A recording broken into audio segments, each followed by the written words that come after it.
குரு பிரம்மா குரு விஷ்ணு குரு தேவோ மகேஸ்வரக குரு சாட்சாத் பரபிரம்மா தஸ்மை ஸ்ரீ குருவே நமக. நேயர்களுக்கு யோக பிருந்தாவின் வணக்கங்கள். இந்த நாள் இனிய நாளாக வாழ்வில் எல்லோரும் எல்லா வளமும் பெற்று வாழ வேண்டும். இப்பொழுது நம்ம பார்க்க போகிறது 2026ஆம் ஆண்டு ஆங்கில வருடத்தின் பலன்கள். கிரகநிலையை முதல்ல பார்த்துடலாம்.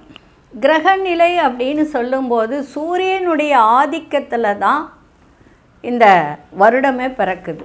அதுவும் பாருங்கள், 6-2-8 8-2-10 1 இல்லைங்களா. இன்னொரு விஷயம் இதில் குறிப்பாக சொல்லணும் அப்படின்னா, சூரியன் எங்கே இருக்குன்னா காலபுருஷனுக்கு 9ஆம் வீட்டிலே அமர்ந்திருக்கு, குருனுடைய வீட்டில்.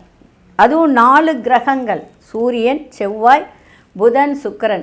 அதுவும் குருவாரத்தில் பிரதோஷ நாளில் திரையோதசி திதியில் இந்த வருடம் பிறக்குது.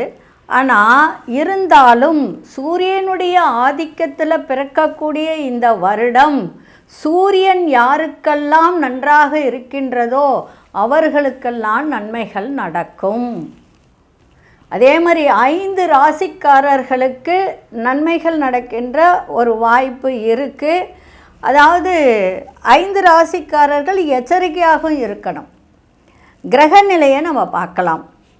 கிரகநிலை அப்படின்னு சொல்லும்போது இந்த நான் சொல்கிறது ஆங்கில வருடத்துக்கு சூரியன் அப்படின்னு சொல்லும்போது தனுசு ராசியிலே அமர்ந்து செயல்பாட்டில் இருக்கிறார். அதுவும் இல்லாமல் பார்த்திங்கன்னா சூரியன் தனுசு ராசியில் செவ்வாய், புதன், சுக்கிரனோடு இணைந்து செயல்பாட்டை தருகிறார். அதே மாதிரி கும்பத்தில் ராகு பகவானோட மாந்தி, மீனத்தில் சனி பகவான், ரிஷபத்தில் சந்திர பகவான். அதாவது காலபுருஷனுக்கு 2வது வீட்டில் சந்திரன் உச்ச நிலையில் இந்த வருடம் ஆரம்பமாகிறது. குரு மட்டும் வக்ரத்தில் இருக்கார். அதே மாதிரி சிம்மத்தில் காலபுருஷனுக்கு 5ஆம் வீட்டில் கேது பகவான் சஞ்சாரம் செய்கிறார். சரி, எப்படி இருக்கும்? இந்த கேது கிரகத்தின் ஒவ்வொரு அசைவும் முக்கியமான ஒரு நிகழ்வாக குறிக்கப்படுகிறது. அசுப கிரகங்களில் ஒன்றாக குறிக்கப்படும் இந்த கேது இந்த வருடம் பெயர்ச்சியும் இருக்குது இல்லையா. குரு பெயர்ச்சி இருக்குது, ராகு கேது பெயர்ச்சியும் இருக்குது இல்லைங்களா. இப்போது பிறக்கும்போது 5ஆம் வீட்டில் இருக்குது, 11ஆம் வீட்டில் ராகு இருக்குது. அதே மாதிரி சில ராசிக்காரர்களுக்கு மேஷம், ரிஷபம் இப்படிப்பட்டவர்களுக்கெல்லாம் வாழ்க்கையில் எதிர்மறை ஆற்றலை தரும். அது எப்படி அப்படின்றத பார்க்கலாம். அதே மாதிரி இன்னொரு விஷயம் என்னென்னா, இந்த வருடம் கடந்த மே மாதம் பார்த்திங்கன்னா சிம்ம ராசியில் சஞ்சாரம் செய்து வரும் கேது 2026ஆம் ஆண்டு முழுவதும் இதே ராசியில் பயணம் செய்வார்.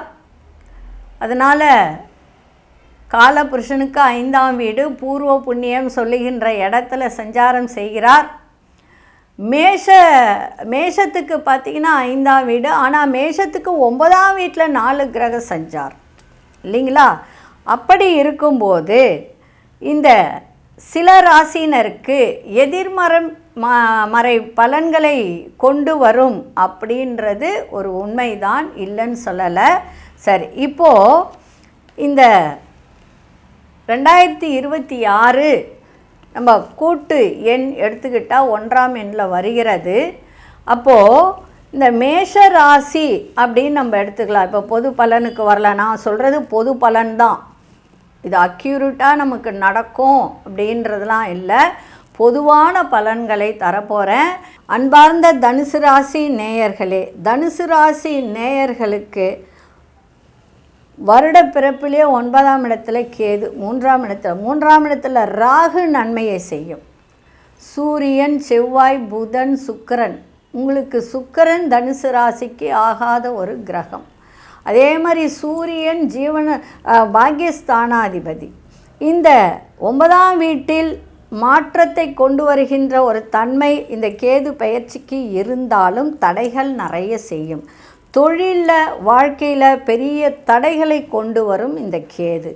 குறிப்பாக வர்த்தகம் அப்படின்னு எடுத்துக்கிட்டோம்னா எக்ஸ்போர்ட் இம்போர்ட் அப்படின்ற விஷயத்தில் அது சார்ந்த தொழில் செய்து வரும் நபர்களெல்லாம் தங்கள் தொழிலில் பெரிய ஒரு அடியை எதிர்பார்க்கக்கூடிய ஒரு தருணம் இருக்குது. அதில் மட்டும் பார்த்துக்கங்க. முதலீடுகள் அனைத்தும் எதிர்வரியான ஒரு பலன்களை அளிக்கக்கூடியதாக இருக்கும். அதாவது செய்கின்ற முதலீடுகளுக்கு அதிகமாக செலவுகள் ஏற்படும்.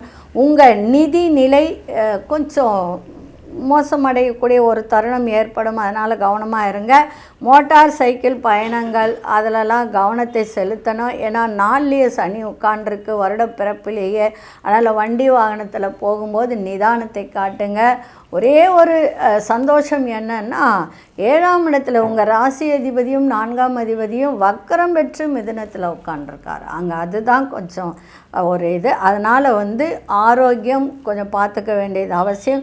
குடும்ப வாழ்க்கையில் உங்கள் பெற்றோர் குழந்தைகள் ஆரோக்கியத்தில் சின்ன சின்ன பிரச்சனைகள்லாம் ஏற்பட்டு விலகுகின்ற ஒரு தன்மை இருக்குது. உலோகம் சார்ந்த தொழில் செய்பவர்களுக்கெல்லாம் கூடுதல் கவனம் தேவை.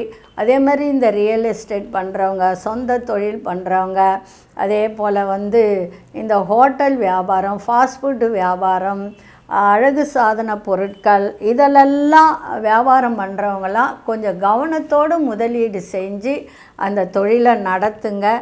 எந்த ஒரு விஷயத்திலையும் முன்னெச்சரிக்கையோடு செயல்பாடு இருக்கணும். எதிர்வரும் பிரச்சனைகளை தவிர்க்கலாம். இதனால் வரக்கூடிய பிரச்சனைகளை தவிர்க்கலாம். சில பேர் அரசியல் சார்ந்த ஒரு விஷயத்தில் இருப்பாங்க.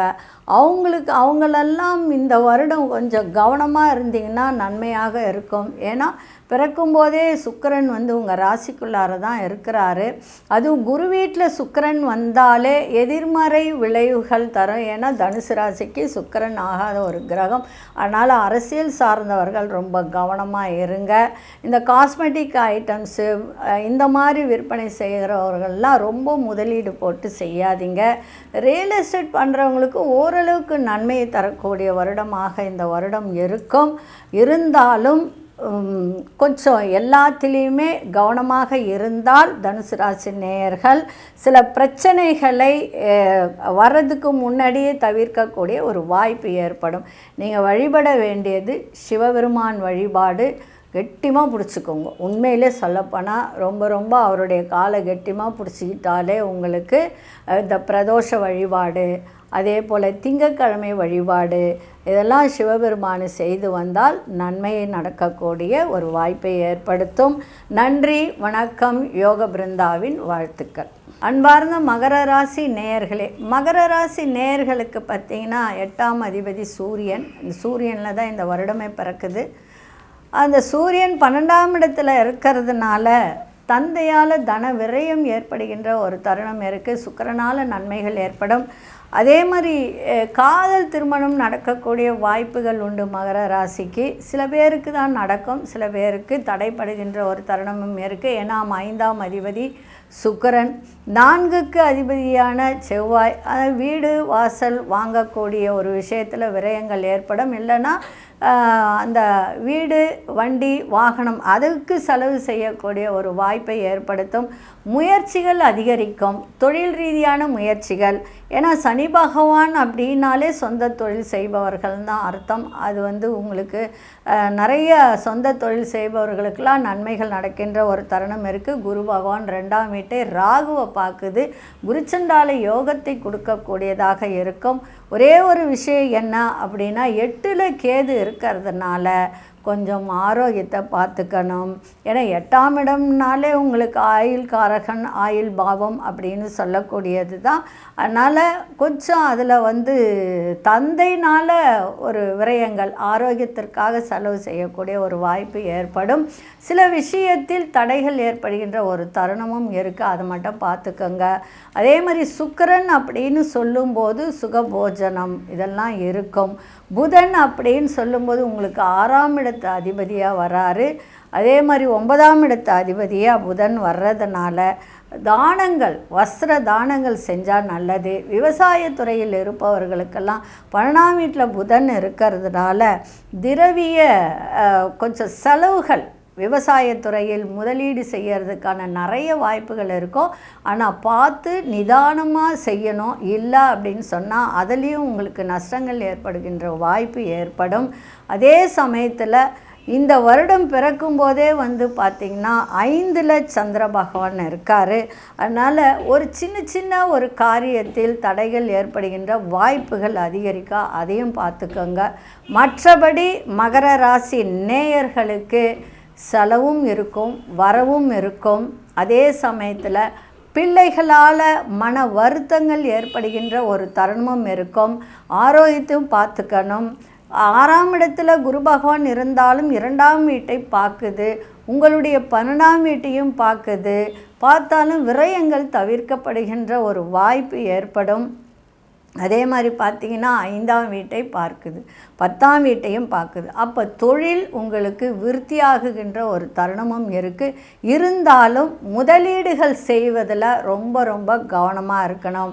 இந்த இன்சூரன்ஸு, அதே சமயத்தில் பார்த்திங்கன்னா இந்த மருத்துவ காப்பீடு, இந்த மாதிரி ஒரு விஷயத்தில் இருப்பவர்களுக்கெல்லாம் ஓரளவுக்கு நன்மைகள் செய்கின்ற ஒரு தன்மை இருக்குது.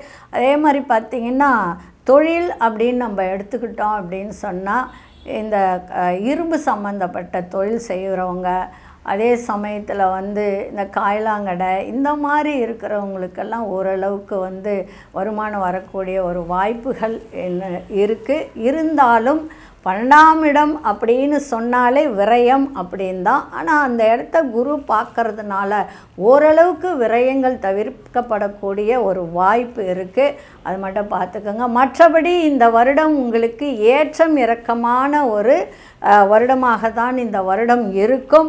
ஆரோக்கியத்தையும் நீங்கள் பார்த்துக்க வேண்டியது அவசியம். குடும்பத்தில் கொஞ்சம் விட்டு கொடுத்து செல்லணும். கணவன் மனைவி ஆகட்டும், உறவுகளாகட்டும், அண்ணன் தம்பி ஆகட்டும், பங்காளி வழியாகட்டும், யாராக இருந்தாலும் விட்டு கொடுத்து செல்வது இந்த வருடத்திற்கு சிறப்பான ஒரு தருணமாக இருக்கும்.